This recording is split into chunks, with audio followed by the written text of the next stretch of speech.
Ovo je priča o ljudskim osjećajima. Jednom davno svi ljudski osjećaji i sve ljudske kvalitete našli su se na jednom skrivenom mjestu na zemlji. Kada je dosada zjevnula treći put, ludost je uvijek tako luda, predložila: hajdemo se igrati skrivača. Ko se najbolje sakrije, pobjednik je među osjećajima. Intriga je podigla desnu obrvu, a radoznalost je, ne mogavši prešutjeti, zapitala: skrivača? Kakva je to igra? To je jedna igra, započela je objašnjavati ludost, u kojoj ja pokrijem oči i brojim do 1.000.000, dok se svi vi ne sakrijete. Kada završim sa brojanjem, polazim u potragu i koga zadnjeg pronađem, taj je pobjednik. Entuzijazam je zaplesao, slijedilo ga je oduševljenje. Sreća je toliko skakala da je nagovorila na igru i sumnju i apatiju koju nikad ništa nije interesovalo. Ali nisu svi htjeli da se igraju. Istina je bila protiv skrivanja, a zašto da se skriva kad je onako na kraju svi pronađu? Ponos je mislio da je to glupa ideja, iako ga je zapravo mučilo zašto on nije bio taj koji se sjetio da predloži tu igru. Oprez nije htio rizikovati. 1, 2, 3 i počela je brojati ludost. Prva se sakrila ljenost, koja se kao i uvijek samo bacila iza prvog kamena na putu. Vjera se popela na nebo. Zavist se sakrila u sjenu uspjeha koji se mučeći popeo na vrh najvišeg drveta. Velikodušnost se nikako nije mogla odlučiti gdje da se sakrije. Ljepota je uskočila u kristalno čisto jezero, a sramežljivost je provirivala kroz pukotinu drveta. Krasota je našla svoje mjesto u letu leptira, a sloboda u dahu vjetra. Sebičnost je pronašla skrovište, ali samo za sebe. Laž se sakrila na kraju duge, laži. Bila je na dnu okeana, a požuda i strast u krateru vulkana.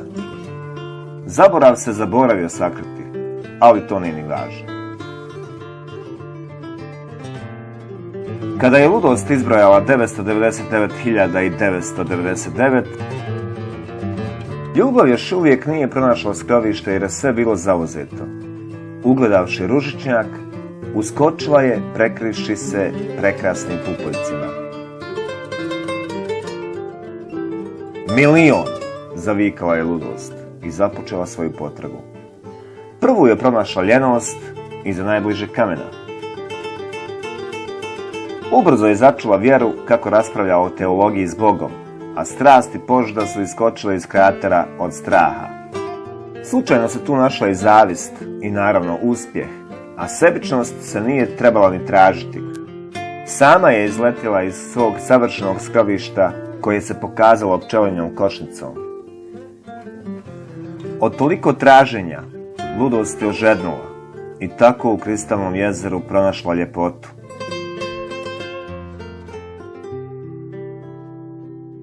Sa sumnjom joj je još bilo lakše, jer se ona nije mogla odlučiti za skrovište, pa je ostala sjediti na obližnjem kamenu. Tako je ludost malo pomalo pronašla gotovo sve. Talent u zlatnom klasju žita, tjeskobu u izgoreloj travi, laž na kraju duge, laže, bila je na dnu okeana. A zaborav je zaboravio da su uopšte ičega igrali.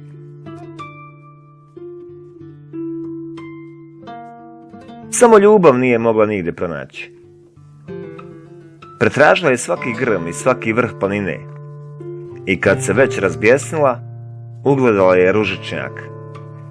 Zašla je među ruže, uzela suhu granu i bijesna i iznemogla, počela udarati po prekrasnim ružinim pupoljcima. Odjednom se začu bolan krik. Ružino trnje izgrebalo je ljubavi oči. Ludost nije znala šta da učini. Pronašla je pobjednika, osjećaj nad osjećajima, ali ljubav je postala slijepa. Plakala je i molila je ljubav da joj oprosti i na posljedku odlučila zauvijek ostati uz ljubav i pomagati joj. Tako je ljubav postala pobjednik nad osjećajima, ali je ostala slijepa, a ludost je prati gdje god ide. Ljubav je slijepa i luda, ne zna za Boga ni suda, al lijepo pjeva i lijepo dušu odjeva.